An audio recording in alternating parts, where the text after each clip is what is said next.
At what point did you first become a millionaire?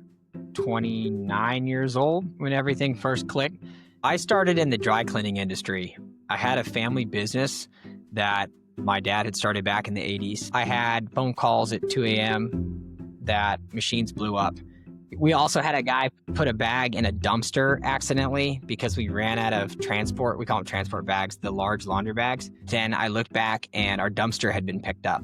So here we go. We got people's clothing going to the dump, and it was crazy. So I remember driving to the landfill because I thought that bag can be, anywhere between like $4,000 and to $10,000. And I had to go to the landfill and walk knee deep through the trash with stuff everywhere looking for this bag. Man, did you find it? No, I didn't. It was very difficult. Lost 80% of revenue, 80, 85 in a matter of days. So I had to fire a lot of people. There were 95 employees at the time. So we had to shut down facilities, fire people, and that was a tough time. The ability to have other sources of income outside of your main thing is crucial for everybody.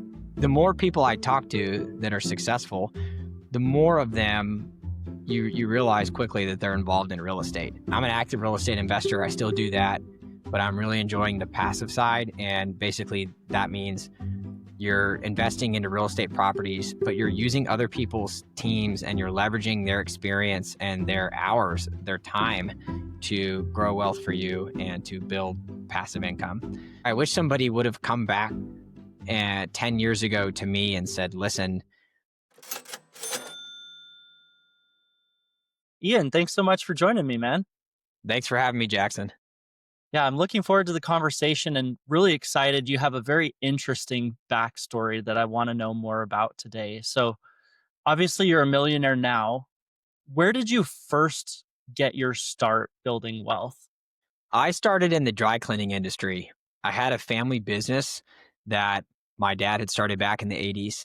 So we're in Austin, Texas. And naturally, I didn't plan to get into that business, but my dad had plans for me to get into it. And so after college, I got out of UT in Austin. This is 2009. Then he had approached me and asked if I'd be interested in coming working in the business. At that point, he wasn't working in it. He was pretty burnt out. So I got a good opportunity to go and work without him, act like I owned a company, make decisions like I own it. I didn't quite yet own it, but that was the very start of my career after college and my whole time that I began working, I guess, post college. There was no corporate company. It was just small business or self-employed all the way. So that's been my route as I evolved into what I do today. And as I started to build wealth along the way, it was all self-employment and stuff that I was doing on my own.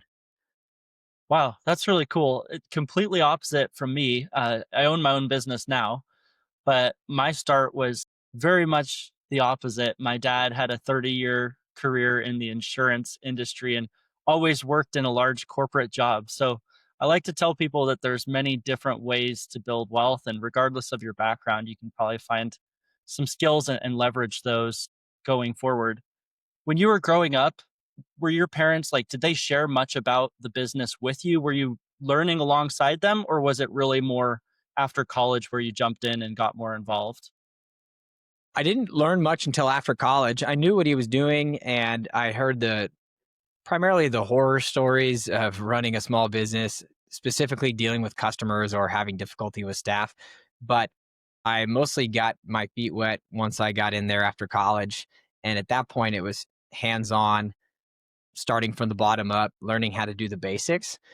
But there was never a fallback to where I knew I was going to do that.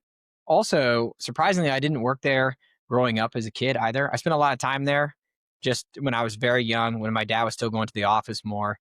Just he'd go to the office, he'd bring me along. I'd hang out in the laundry carts or whatever in the back of the cleaning facility. But along the way, it was never in my path. I thought I was going to go work. So I was an economics major. Means you're good at math, but not much else. There's no straight path to what those people do. And I thought I'd go work for a consulting firm. I had an internship at Merrill Lynch. Sorry, I was about to say Edward Jones. Merrill Lynch.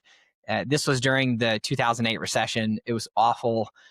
And I quickly realized when I got out of college that I'd want to pursue that path. And I'm glad I had a push from my dad to do so because it changed the trajectory of my life and how I view everything now. Everything is viewed through the lens of entrepreneurship. And I think it helps in growing wealth. It helps view the world through a rational and logical lens. And so I'm happy what it's developed, how it's developed my character and how I see things today. Wow. Okay. So looking at your environment coming out of college, the whole economy's basically just collapsed. The internship was a dumpster fire that you didn't want to go back to. And so your dad comes along and says, "Hey, we've got this family business. I want you to be more involved." How long were you there and what were you doing day to day? What did your career progression look like from that point when you jumped into the family business? I started in early 2010. I worked in it acting as what I consider to be an owner for 5 years. And then I bought it in 2016. But along the way from 2010 to 2016, just learning the business. I didn't have any business acumen. I needed to know how to improve systems. There weren't mentors that were lined up. Unfortunately, my dad, he was pretty far removed from the business. So he had a team that was running the day to day. And I'd call him and I are still best friends today. So we'd call and talk shop. But a lot of the strategy, I knew he was so burnt out, I'd leave him out of it and just figured it out. So it was the basics for any business, such as wearing company uniforms, having a better online presence, focusing on customer service, and doing all the little things right. That industry specifically is built around the customer service element, making sure that you're dealing with people's, let's call it, best clothes that they're trying to take care of and improve their image. And so a lot of how they tie their success to is their image and what they look like. So yes, on a fundamental level, it was just cleaning clothes, but you'll quickly realize in that industry, it's a lot more to the people that are dropping off their items. So it was a tall task getting the staff to understand that. We didn't have computer systems. We had thousands of paper tickets that we would sort through and try to figure out how to run, how to find clothing. It was just a mess. That was what all business was like, so it's easy for us to point back and say they weren't doing it right. But at the time, it was just a few years behind the curve. But prior to that, that's how every business ran. It's paper receipts. They figured out a way to do it. So all the little things incrementally, just doing better a little bit each day, led that company to get back to where it needed to be. It had a good foundation, but it needed to figure out what processes it should keep, what it should throw away, and how to become more profitable, because it wasn't too profitable when I first got involved. It needed hands-on engagement. It needed an operator, and that's what I tried to fill. You were the role of the operator and then also really the optimizer of inheriting all of these bad systems and trying to make them better and more efficient over time. Yeah, looking back, I'd like to think so. But you asked about where starting. I was pressing clothes. So our quality was poor. It's to this day, the business is still in operation. I've since sold it. For any dry cleaning company, that's the hardest thing to do is quality, because you can have all these systems in place, but you don't control your product. So there's 100 different shapes, sizes, and fabrics that come in there.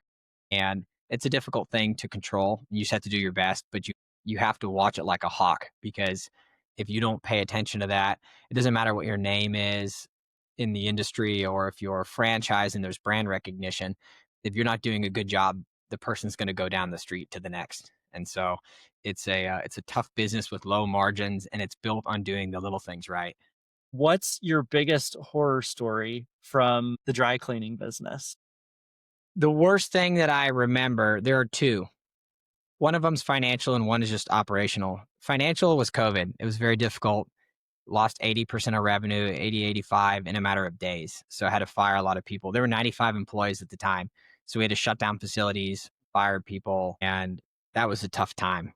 So fortunately, we survived and got out of that with adequate cash reserves, some government grants of all things. I never thought I would rely on the government for anything, but we had paid our fair share in taxes, and I was ready for that help during that process. On the operational side, just lots of small nightmares along the way.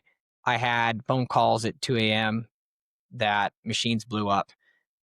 We're not having an explosion, but let's say there's a cigarette lighter inside of a pocket. These machines are built to self contain, and to prevent, anything if there's a fire or in that case, a lighter.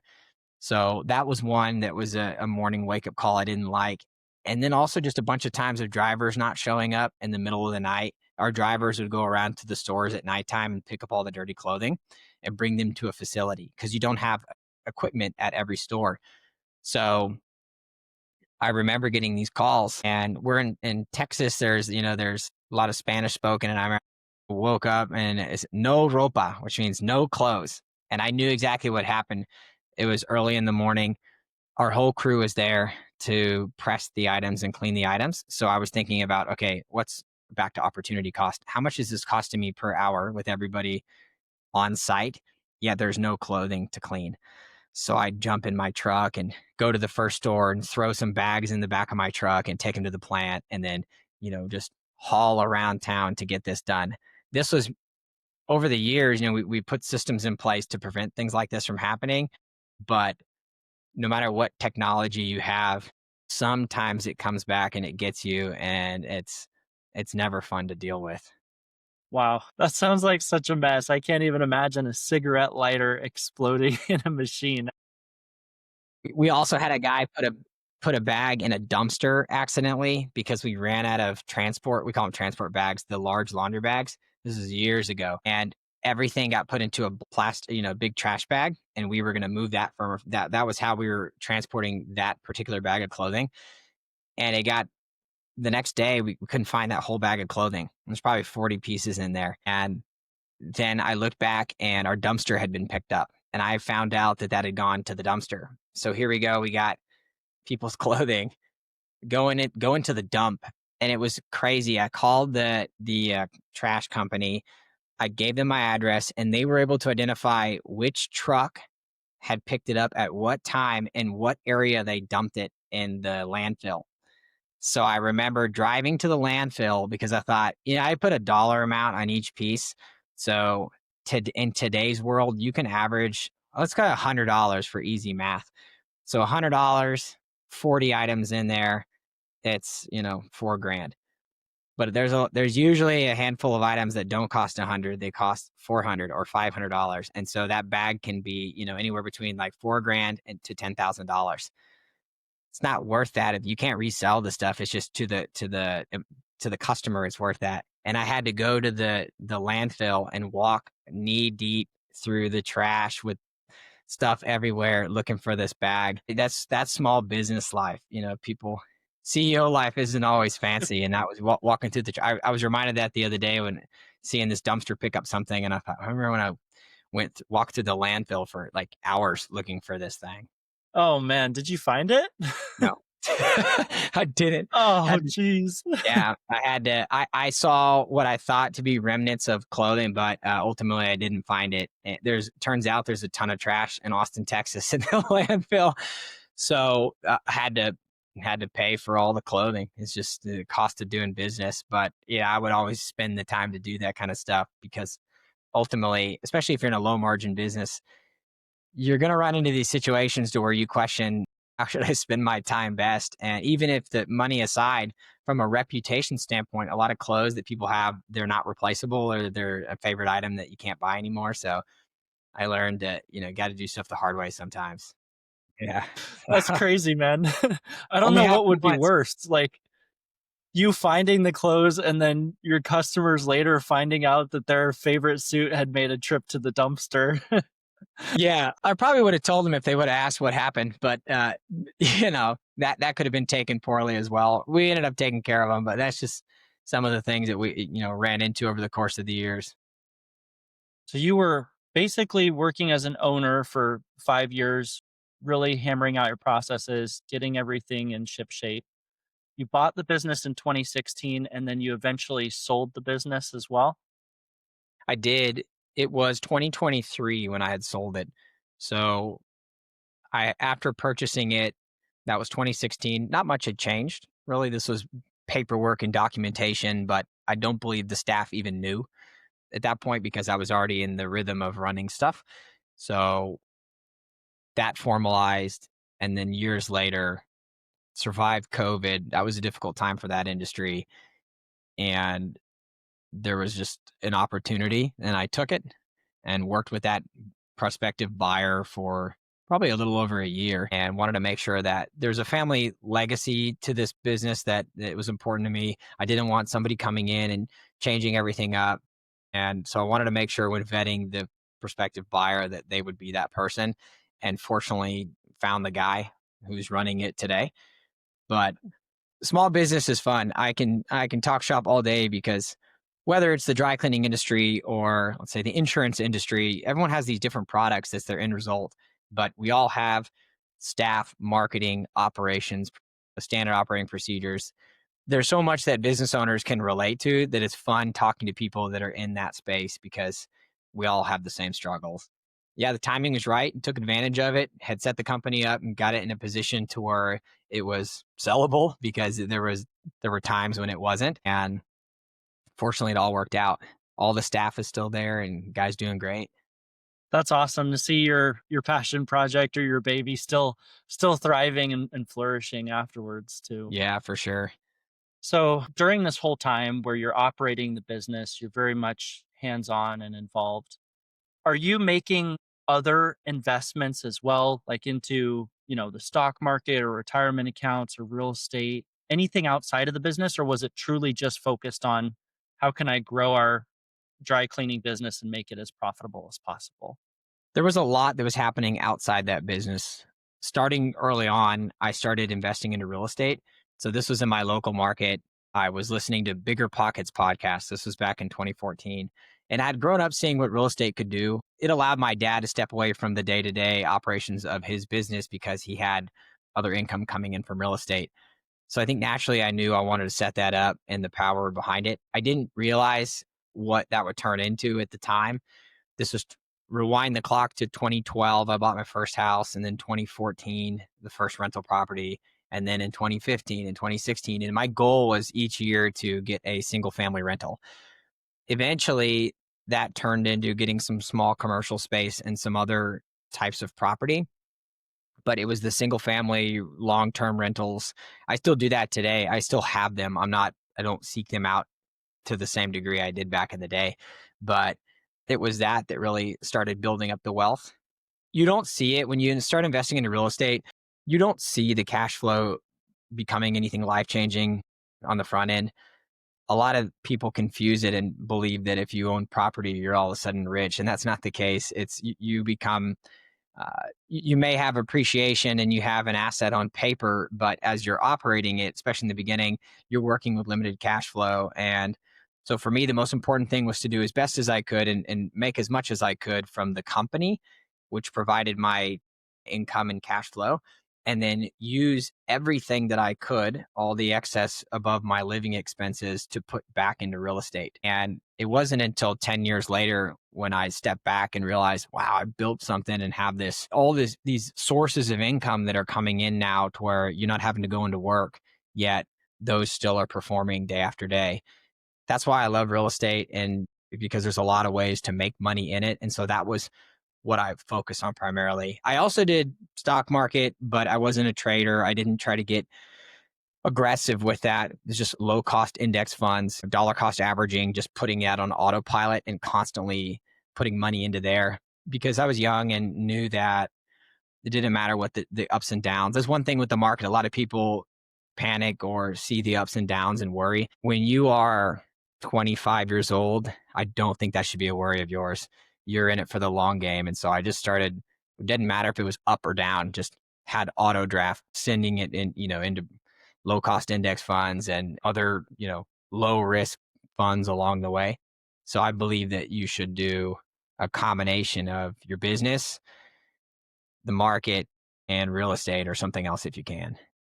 It's funny. That's exactly what the same conclusion that I've come to as well is if you're looking to build wealth, the three main areas you can do so are the stock market, business ownership, and real estate. And I try and do the same thing in my own life as well.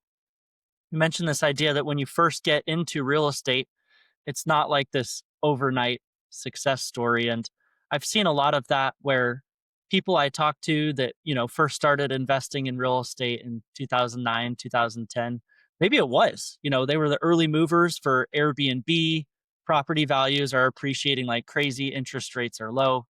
And it's not really that case in today's environment, which my wife and I learned when the home we owned in North Carolina, we converted into a rental property earlier this year. And it's, it's like, it's kind of sitting there doing its thing. It's not a life changing asset for us. But once that mortgage is paid off, I'll be 55 years old when that home is fully paid off if we just make a minimum mortgage payments all the way through. That could very much be life changing just to have one property that's fully paid off when I'm 55. That's what people don't realize too. And you're exactly right. I'm glad you guys are doing that because if you get $300 of cash flow a month from a property. So just say you own one property and that's $3,600 a year. That in itself won't be life changing. The fridge could go out. You might have to buy a new stove for your tenants, depending on how you have your lease structured, if it's just standard long-term residential.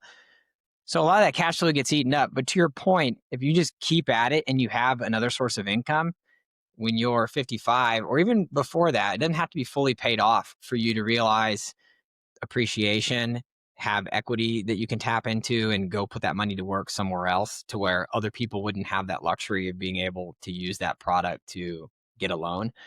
So there's so many opportunities along the way. And the more people I talk to that are successful, the more of them you realize quickly that they're involved in real estate.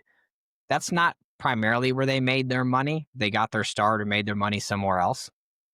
But real estate becomes just part of the natural ecosystem of how you place your money. Unless you spend it all, then, I run into people that are high income earners and I joke with, my friends and I, we talk about money and finances just because it's becomes a topic of conversation. And there's people out there that can make $300,000 and they'd spend 310. They just don't get it. And you wish that somebody could just shake those people and tell them, look, you are at such an advantage over the average person to be better and to provide for your family and set them up for the future. That's the biggest problem I see is people get older and they realize, well, I don't have any money saved. It's if you're just stand in the mirror and look at what you're spending money on, it's not that difficult. You just have to be very disciplined along the way. So this is a different conversation from someone that's not a high income earner and their job pays their bills to make ends meet. Way different. There's no shame in that, but there is shame, in my opinion, for someone that's a high earner that's not putting it to work and not taking their opportunity and making the best of it. Yeah. What's interesting is I talk to a lot of those people in my financial coaching practice. Those are a lot of the people I help that have a solid income, but don't necessarily have a lot to show for it. And some of the things they express to me are that they always feel behind financially. And there is a lot of guilt or shame associated with that too. Sometimes they don't know what they need to do to make those changes. So I think it's important you point that out. At the fundamental level, it has to do with being disciplined and being intentional with how you're spending your money, how you're saving and investing. In practice, that can feel very messy for a lot of people. It is. And life throws curveballs. And so it's my advice is to start young if you can and start making the decisions earlier in life. If you find yourself in that camp that Ian's describing, where you make a solid income, but you don't have much to show for it yet, there's two things you can do that will immediately improve your situation. The first one is subscribe to the show and keep learning from financial experts every single week that will show you the way. The second one is reach out to me. I do one on one financial coaching, and there's a link in the description below where you can book a free consultation with me. Reach out, book a free consultation, and get the help you need to get going. Now my career is in the world of real estate investing. And that's what I do today. I help people invest their money into real estate passively. And I get questions that come up from people that maybe aren't quite there yet or not able to do it, but they may say, where can I park my money right now that I can earn a decent return? And I talk about this at the basic level. There's money market accounts. They were paying more before, but now they're down to 3.5%. But then if you ask them, this came up the other day, a conversation with someone I know personally, and they have a lot of credit card debt. And they're like, should I put $30,000 or $20,000 into a money market account? So I'm like, well, your money market account earns 3.5%. You have $20,000 to put there, yet you have just as much in credit card debt where you owe 24% interest.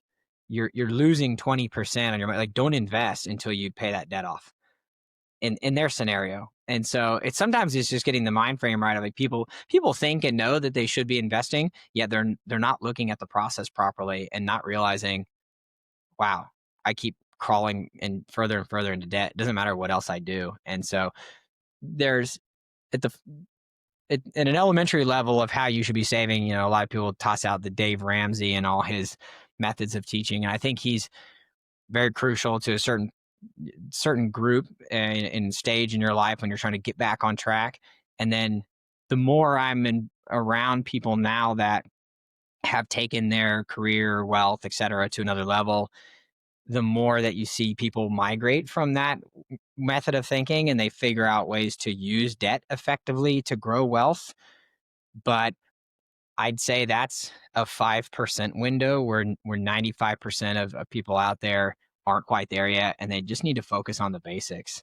So I know that's very basic advice, but it's not that difficult, and that is the root of it all. You can't get out and build something for you and your family until you get out of debt. Yeah, it's true. I always tell people there's an order to personal finance, and a lot of times the defense comes before the offense. Defense being paying off your debt, making sure your income is higher than your expenses, and all of those principles that you've been talking about. Want to go back to your story here. So you started the dry cleaning, you were investing in real estate, and then also the stock market on the side and index funds. At what point did you first become a millionaire? It was probably 2017. So 2017, I was 29 years old, I think, when everything first clicked. And there was a combination of things that got me there. There was personal savings along the way. I started investing in real estate, as I mentioned earlier. 2012 was the first purchase, then 2014, and so on. And so I got naturally a boost from appreciation and just like naturally earned equity. You don't have any control over that. That's in single family homes. It's market. The market can either help you or hurt you.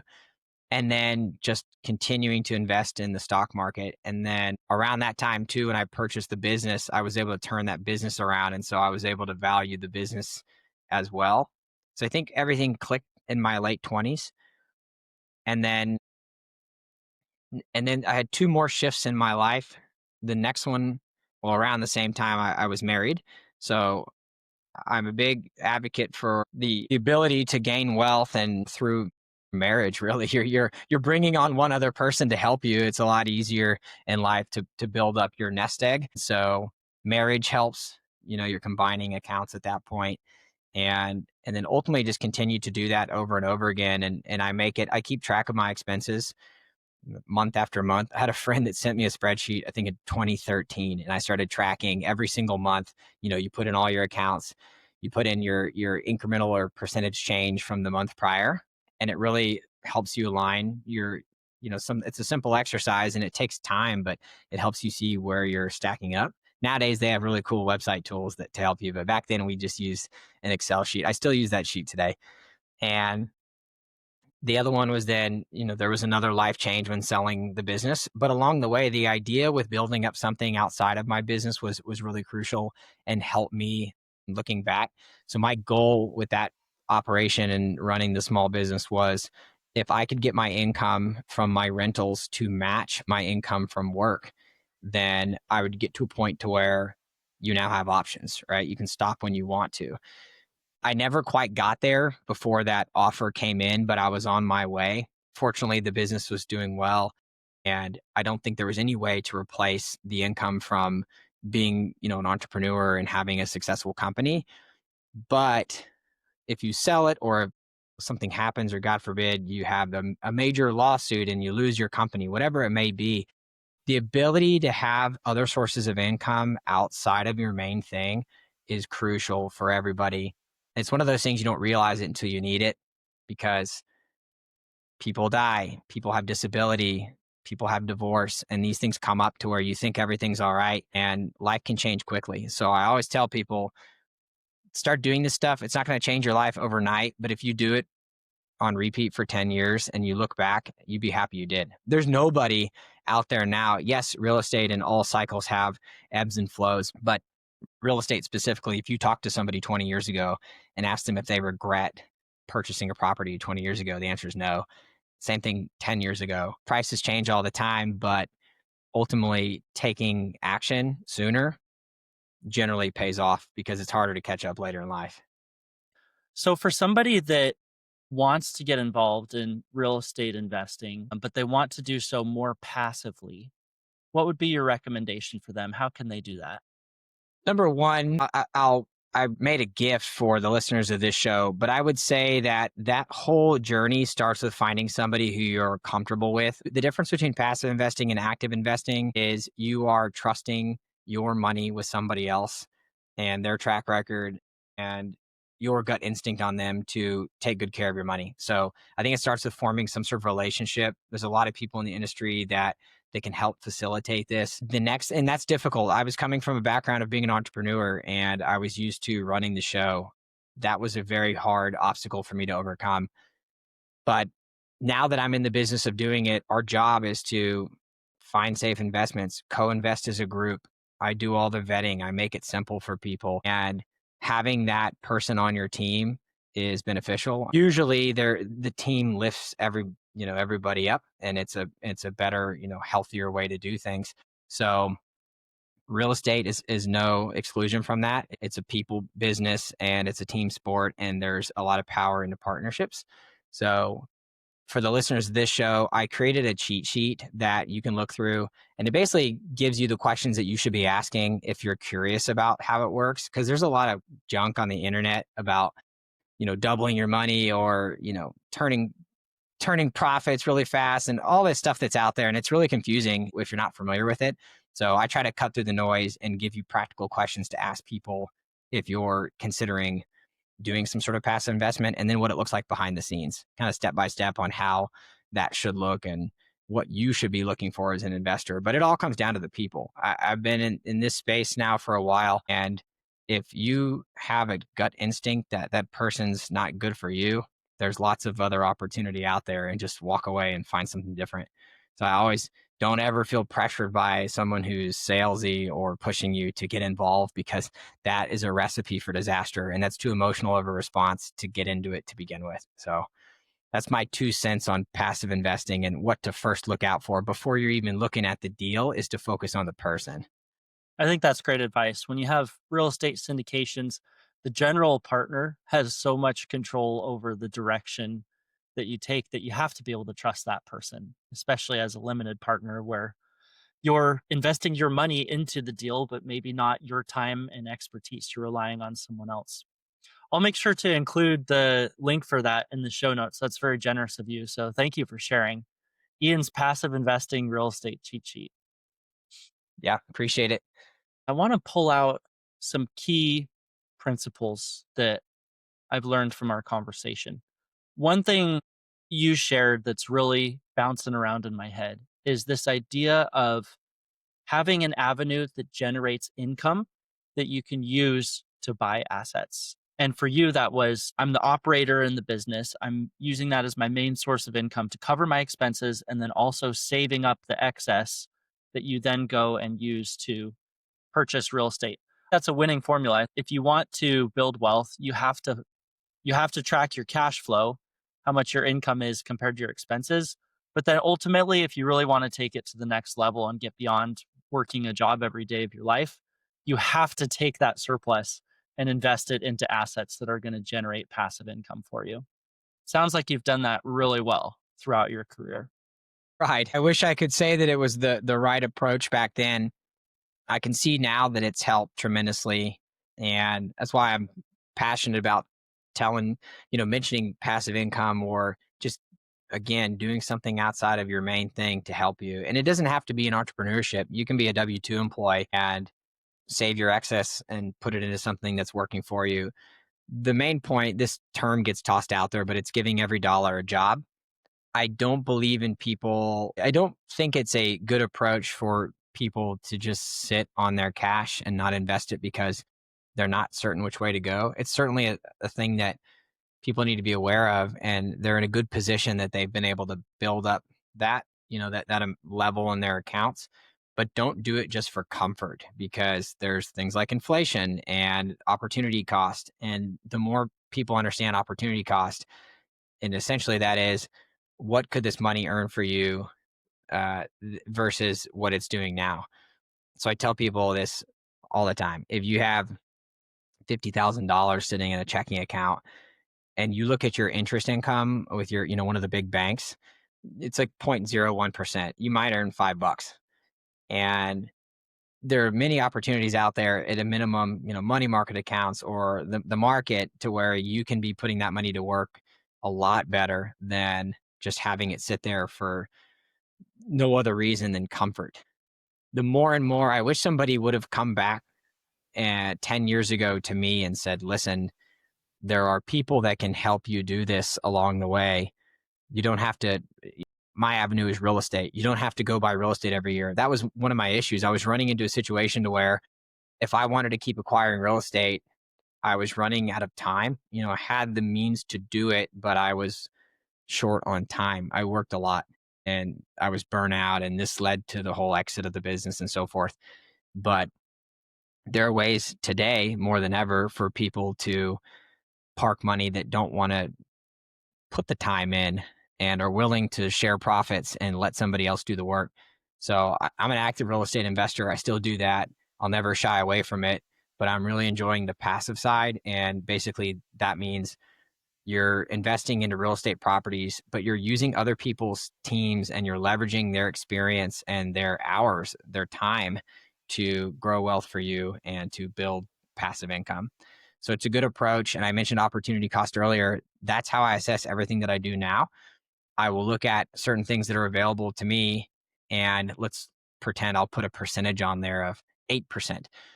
And then I'll look at a new investment and I'll factor in my time and the risk and the delta between the 8% that you would earn versus pretend it's 11%. And you have to be certain that that 3% is worth the risk, is worth the time, and you have the ability to do it. And if you don't, there's nothing wrong with an 8%. So you should always be viewing your future investment decisions through the lens of, what is this costing me by not doing anything? And what is it costing me against my next best alternative? And I think if you look at it through that lens, you're in a better position to make logical choices. I just tell people, find something that's safe, that, doesn't feel like gambling, something that you understand. Because if you don't understand it, I don't think people should be putting their money into it. It's not a wise decision to just do it because others are doing it if you don't understand what's happening. Well, Ian, it's been so much fun talking with you today. Thank you for sharing your wisdom. I've enjoyed our conversation and thank you so much. Really appreciate it. Thanks for having me. Enjoyed it. Thanks so much for watching, and don't forget to subscribe to the show for more episodes like this one.